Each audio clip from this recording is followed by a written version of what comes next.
не можете вие да бидете адвокат на председателот или на министерката, која за жал не е тука.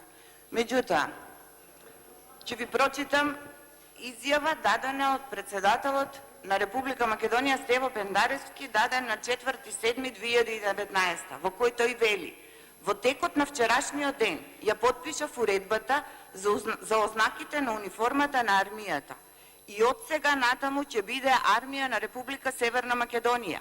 Името на армијата е Армија на Република Северна Македонија и тоа од вчера има правна основа, односно е на правен начин уредено од моја страна.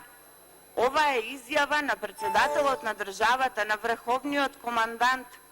Председателот на Република Македонија, значи, се стави над законите кои важат во Македонија. Законот за одбрана е денес точка на дневен ред. Денес го разгледуваме. Ви благодарам. Илија Никола